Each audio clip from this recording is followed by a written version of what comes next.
Beneath the tranquil facade of the Blackwood Monastery, where ancient stones whispered tales of piety and devotion, a chilling secret lay entombed. For centuries, the monks had cultivated an aura of spiritual purity, their lives seemingly dedicated to higher truths. But as shadows lengthened and the veil between worlds thinned, the true nature of their sacred grounds began to reveal itself. This is a story of faith twisted into fanaticism, of serenity masking monstrous acts, and of the enduring darkness that can fester in the most unexpected of places. Prepare to delve into a history best left undisturbed, for some truths are too terrible to be brought into the light. Dr. Alistair Finch, a man whose life revolved around the musty scent of ancient manuscripts and the quiet thrill of academic discovery, considered himself immune to the superstitious whispers that often clung to the subjects of his research. His current obsession, the Blackwood Monastery, was no exception. Perched atop a craggy hill overlooking the desolate moors of northern England, Blackwood was a relic, its existence barely acknowledged by modern scholarship. Its order, the Brothers of the Silent Path, had withered into obscurity centuries ago, leaving behind a wealth of cryptic texts and an imposing, well-preserved structure now privately owned and rarely visited. Alistair had stumbled upon a collection of their devotional writings in a forgotten university archive not particularly unusual, save for a series of unsettling annotations penned in a marginalia that defied translation. The script was an archaic form of Old English, laced with what appeared to be symbols he couldn't identify, yet their stark, almost violent strokes hinted at something far removed from typical monastic piety. His academic curiosity, a ravenous beast at the best of times, was piqued. He felt a familiar flutter of excitement, the prelude to a deep dive into the unknown. He spent weeks translating, cross-referencing, and poring over every available scrap of information concerning Blackwood. The monastery's official history was sparse. Founded in the 12th century, a brief period of local prominence, then a slow decline into isolation until its dissolution during the Reformation.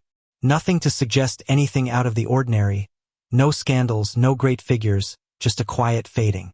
Yet, the marginalia pulsed with a strange energy, hinting at something more. The symbols, he eventually deduced, were not decorative, nor were they purely linguistic. They seemed to be an early form of sigil magic or perhaps a system of spiritual protection or invocation. The translated phrases, when finally coherent, sent a shiver down his spine. They spoke not of divine love or quiet contemplation, but of binding, warding, and the great silence below. One recurring phrase, "the flesh must whisper," was particularly disturbing, given the context of a celibate monastic order. His research led him to the current owner of the Blackwood Monastery grounds, a reclusive descendant of the noble family who had acquired it after its dissolution, Lady Eleanor Vance. Obtaining access proved difficult. Lady Vance was notoriously private, her estate managed by an equally impenetrable staff. It took several months of persistent letters, academic references, and the promise of a substantial donation to the local historical society before an invitation, curt and devoid of warmth, finally arrived. Alistair arrived at Blackwood on a blustery autumn afternoon, the kind where the wind howled like a banshee across the moors and the sky hung low and bruised. The monastery was far grander than he had imagined, a sprawling complex of gray stone that seemed to grow organically from the earth itself. Its architecture was austere, yet undeniably beautiful, each archway and buttress speaking of centuries of silent endurance. But there was an oppressive stillness about the place, a palpable weight that settled over him the moment he stepped from his car. The air was cold, even indoors, and carried a faint, indescribable scent, earthy, metallic, and something else. Something faintly acrid, like old, dried blood. Lady Vance was a woman of sharp angles and even sharper intellect. Her eyes, though aged, missed nothing. She received him in a vast, cold library, its shelves groaning with books, many of them looking as ancient as the monastery itself. She listened to his academic spiel with an unnerving stillness, her gaze fixed, unwavering. "So, you believe there's more to Blackwood than meets the eye, Dr. Finch?" she finally said, her voice a low, gravelly timbre that suited the surroundings. Alastair, usually confident in his presentations, found himself stammering slightly. My research suggests certain anomalies, Lady Vance. Peculiar textual references in the brothers' writings. I believe a deeper understanding of their spiritual practices might be found within the monastery itself. A faint, almost imperceptible smile touched her lips. Spiritual practices, you say? And what kind of practices do you envision, Dr. Finch? He hesitated, unwilling to sound sensationalist. Perhaps a deviation from Orthodox Catholicism. Syncretic elements, perhaps even a localized esoteric tradition. She simply nodded, a slow, deliberate movement. Very well. You may examine the archives we hold here. They are extensive. But I warn you, Dr. Finch, some doors are best left unopened. Blackwood holds its secrets closely. Over the next few weeks, Alastair immersed himself in the monastery's archives. A treasure trove of documents, many of them beautifully illuminated, others simple, workaday records of monastic life. He found the expected: liturgical texts, land deeds, correspondence with bishops. But he also found fragments that resonated with his earlier discoveries. In the ledgers detailing the acquisition of various goods, he saw unusual entries: iron filings, blessed, salt, consecrated, sacrificial lambs 24 monthly. The number of lambs seemed excessive for a small, isolated community, and the phrase sacrificial was highly irregular for Christian monasticism. He discovered architectural plans for the monastery that contained odd, unlabeled chambers beneath the main cloister. These chambers were not indicated on any historical surveys he had seen. Furthermore, the plans showed an intricate network of drainage systems leading downwards, far beyond what would be necessary for a conventional building. His academic detachment began to crack, replaced by a growing sense of unease. One afternoon, while examining a beautifully bound illuminated manuscript, a book of hours, he noticed something peculiar. The decorative borders of some pages, initially appearing to be stylized vines and foliage, were in fact grotesque, intertwined figures' emaciated bodies, their limbs unnaturally elongated, their faces contorted in silent screams. Hidden within these intricate designs, almost imperceptibly, were the same strange symbols he had found in the marginalia, appearing with unnerving frequency. The serene imagery of the saints on the main pages contrasted sharply with the hidden horror of the borders. He showed his discovery to Lady Vance, who merely gazed at the book with a detached expression. The brothers were artists, Dr. Finch. They had a unique aesthetic. Her tone was dismissive, yet her eyes held a flicker of something he couldn't quite decipher, a flicker of knowledge, or perhaps a warning. Alastair, despite the growing apprehension, found himself drawn deeper into Blackwood's enigmatic embrace. The monastery itself seemed to exert a subtle pull, a constant hum beneath the surface of his awareness. The dreams started then. Vivid, disturbing nocturnal visions of robed figures moving in flickering candlelight, the scent of something metallic thick in the air, and a persistent guttural chant that echoed in the deepest recesses of his subconscious. He would wake in a cold sweat, the phrases from the marginalia and the symbols from the illuminated manuscript swirling in his mind. He began to notice other things. The resident caretaker, a taciturn man named Silas, seemed to watch him with an unnerving intensity, his eyes following Alastair's movements even when he thought he was unobserved. The old housekeeper, Mrs. Gable, a kindly woman on the surface, would occasionally let slip strange remarks, such as, "Best not to disturb the old ones below," or "The earth always remembers its dues." When pressed, she would offer a vague smile and change the subject. The turning point came when Alastair found a hidden passage. While cataloging a section of the library devoted to local history, he felt a draft coming from behind a heavy, oak-paneled wall. Closer inspection revealed a faint seam in the wood, almost invisible, but there. With some effort, he managed to pry open a concealed door, revealing a narrow, dust-choked staircase spiraling downwards into absolute darkness. A rush of cold, damp air assaulted him, carrying with it that familiar, acrid scent, now much stronger. His heart pounded in his chest. Every rational fiber of his being screamed at him to stop, to report his discovery, to retreat. But the scholar's insatiable hunger for truth, now mingled with a growing sense of dread, compelled him forward. He descended into the black, his small flashlight beam cutting a tentative path, the silence of Blackwood pressing in around him, thicker, heavier than ever before. He knew, with a certainty that chilled him to the bone, that he was finally approaching the truth, and that the truth, when revealed, would be far more horrifying than anything his academic mind could have ever conceived. The air in the hidden passage grew progressively colder and heavier with each descending step, a stark contrast to the comparatively well-aired library above. Alistair's flashlight beam struggled against the oppressive gloom, illuminating ancient, rough-hewn stone walls that seeped moisture, glistening unpleasantly. The acrid scent he'd noticed earlier was now potent, a metallic, earthy stench that made his stomach churn. It was the smell of damp earth, stagnant air, and something else, something sickly sweet and utterly foul, a scent that clung to his clothes and hair.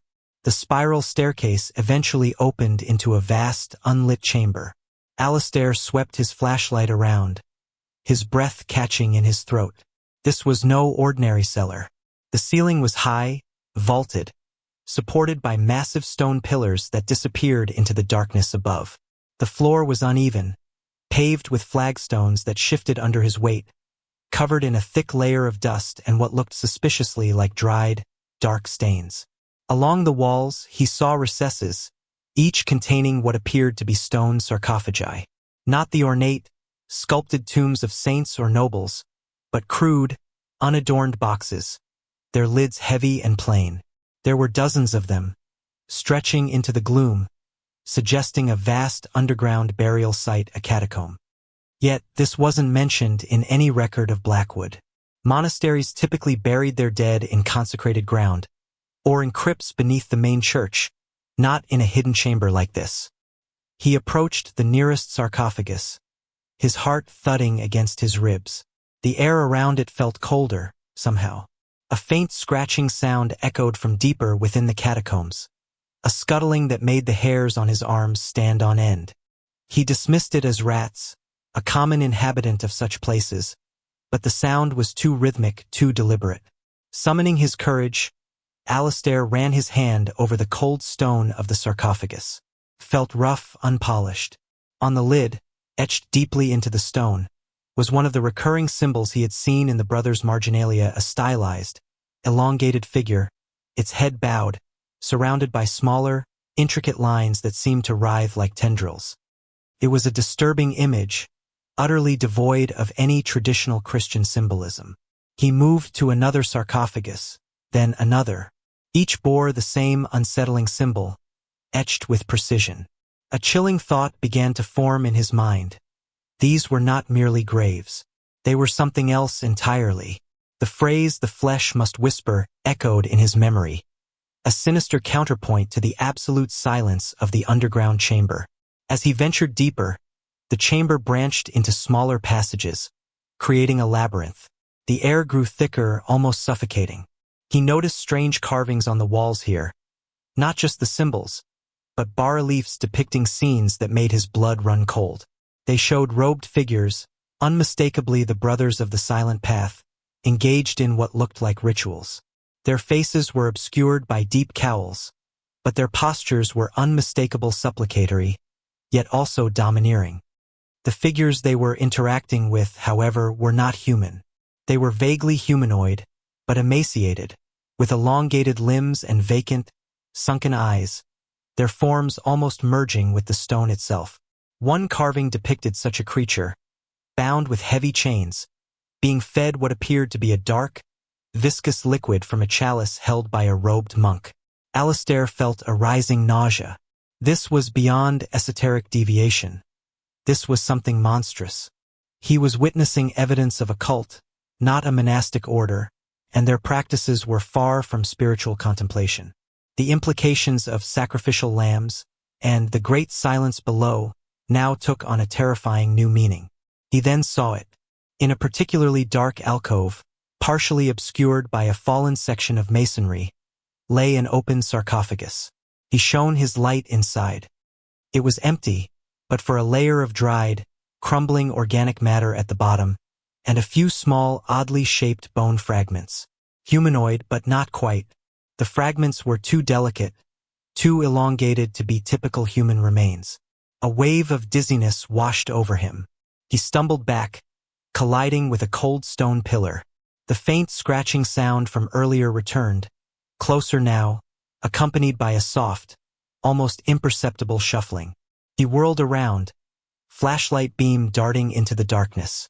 Nothing. Only shadows that seemed to deepen and writhe at the edges of his vision. Panic began to set in. He was deep underground, alone, surrounded by evidence of unspeakable horrors, and that unsettling feeling of being watched was overwhelming. He needed to get out, to process this, to understand. But his escape was cut short. As he turned to retrace his steps, a low, guttural moan echoed through the catacombs, a sound that was both ancient and utterly inhuman. It seemed to come from everywhere and nowhere at once, resonating deep within his bones. The air grew perceptibly colder, and the acrid scent intensified, now mixed with something else, a sickly sweet cloying odor that suggested decay. Then, from the darkness just beyond the reach of his flashlight, a shape emerged. It was tall, impossibly thin, its limbs appearing unnaturally long and spindly. It moved with a jerky, disjointed motion, shambling rather than walking. Its head was small, bald, and its face, if it could be called a face, was a patchwork of stretched, pale skin over prominent bone, with hollow, black eyes that seemed to absorb the light rather than reflect it. A wide, lipless mouth was stretched in what could only be described as a perpetual, silent scream. Alistair froze, his breath caught in his throat. This creature, this thing, was precisely like the figures depicted in the wall carvings, but horrifyingly, vividly real. It was emaciated to the point of starvation, its skin clinging to its skeleton, but it was undoubtedly alive, or at least, animated by some unholy force. Another moan escaped its throat, a wet, rattling sound. It took a slow, deliberate step forward, its elongated fingers twitching. Alistair could only stare, paralyzed by a terror so profound it stole his ability to move. The creature raised one skeletal hand, pointing a long, bony finger directly at him. A soft, whispering sound then filled the catacombs, not from the creature, but seeming to emanate from the very walls, from the darkness itself.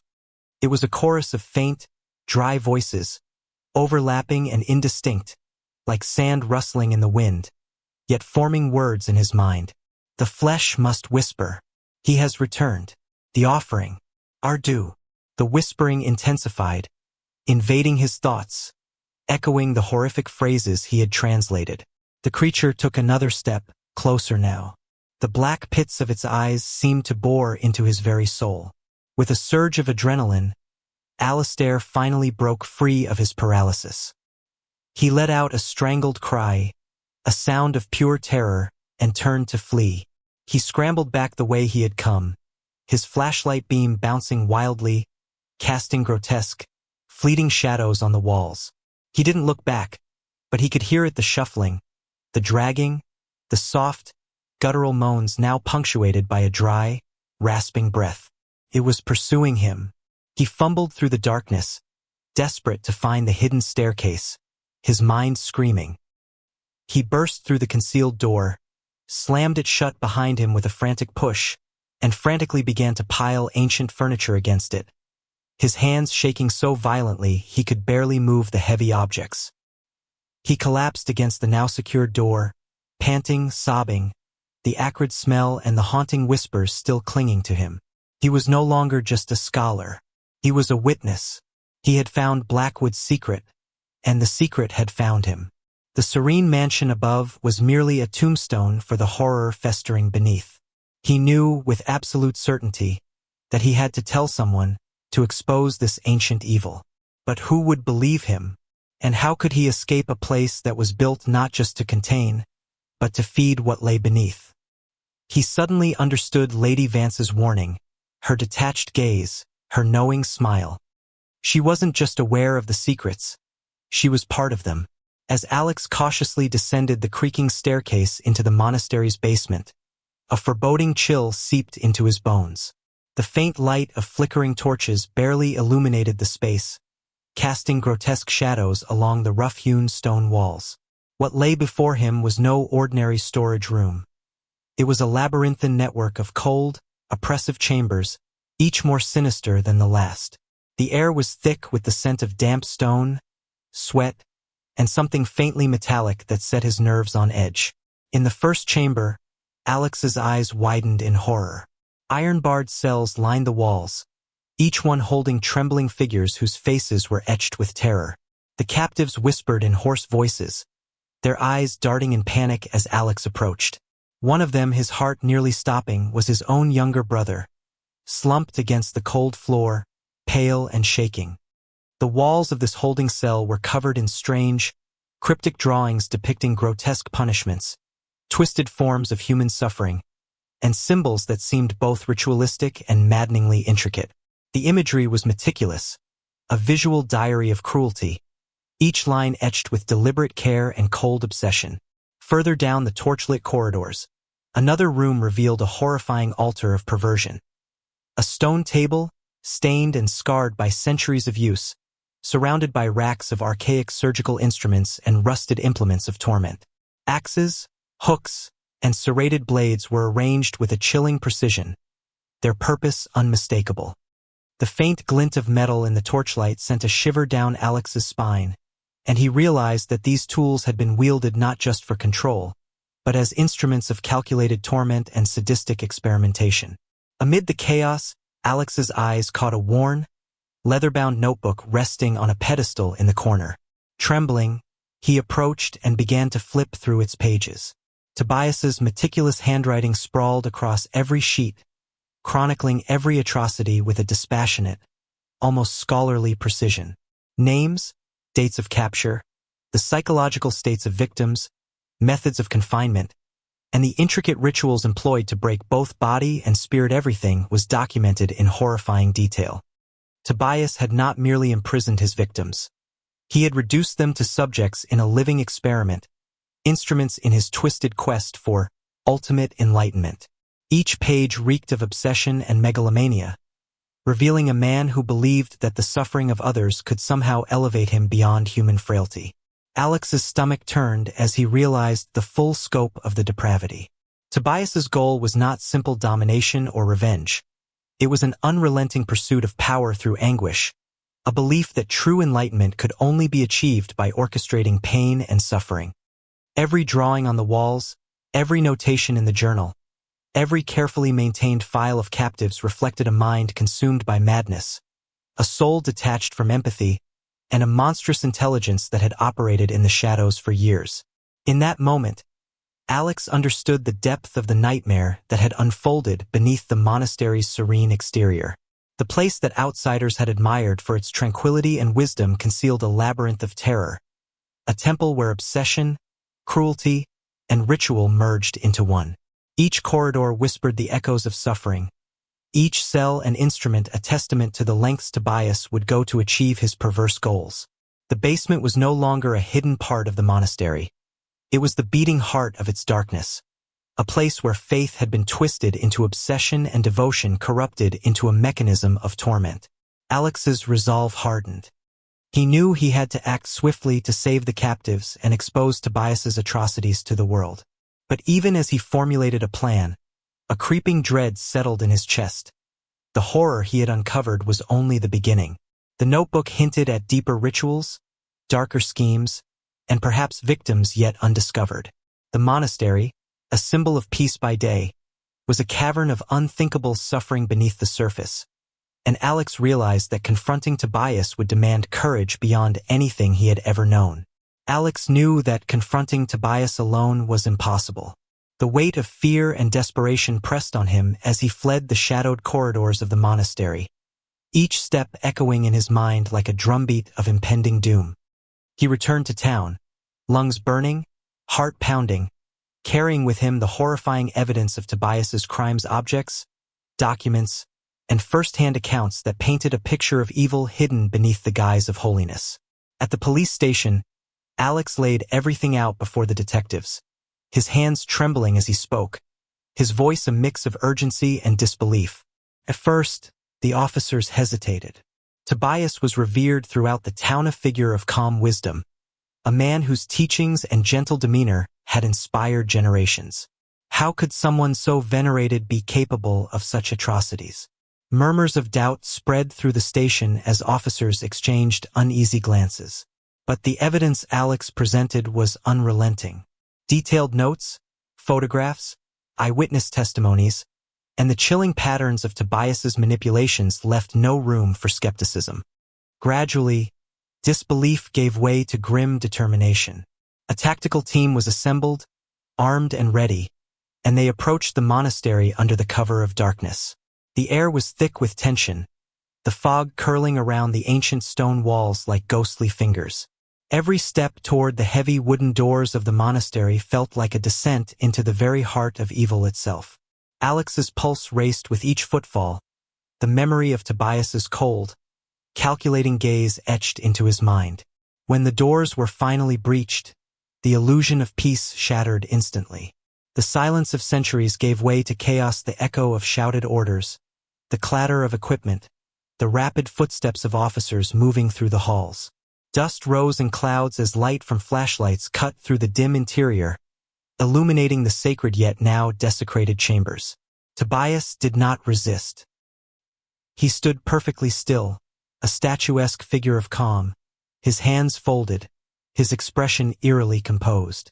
Yet in his eyes burned a feral, uncontainable madness, a revelation that sent a chill through everyone present. As the officers secured him, the truth hit the room like a thunderclap. The gentle, pious image that had been cherished by the town for decades was utterly destroyed. Tobias was not the serene monk everyone had believed him to be. Beneath the tranquil exterior lurked a mind consumed by obsession and cruelty. Each movement he made, each subtle glance, radiated a quiet, terrifying intensity that seemed to pulse through the monastery itself.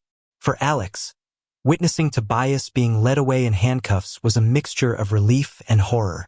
The man who had inspired trust, hope, and devotion had been unmasked as a predator, and the monastery, once a sanctuary, was now a monument to hidden depravity.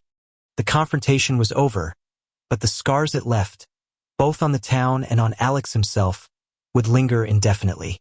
The facade of holiness had crumbled, leaving behind a stark, haunting reality. Evil can hide behind the most serene faces, and the true horror often lives where we least expect it. The case of Elder Tobias sent shockwaves across the nation. Those who had once revered him, who had placed their trust in his apparent wisdom and piety, were forced to confront a devastating betrayal. The victims, once rescued from the horrors of his hidden labyrinth, faced the arduous and painful journey of recovery. The scars Tobias left were not merely physical, they were wounds etched deep into the psyche, a lingering trauma that would haunt them for years to come. St. Jude's Monastery, once a symbol of peace and sanctity, now stands abandoned and shrouded in silence, a grim monument to the atrocities that had transpired within its walls. The corridors that once echoed with prayers now echo with memories of fear and suffering. Tobias's story serves as a chilling reminder that evil does not always announce itself through overt violence. Often, it hides behind a facade of holiness, concealed within places thought to be sacred, and embodied in the very people assumed to be virtuous. This detailed summary provides a broad overview of the events surrounding Elder Tobias and the dark legacy of his actions. If desired, I can expand further, crafting a full chapter that delves deeper into the horrors within the monastery, or I can rework the storyline to better align with your narrative vision.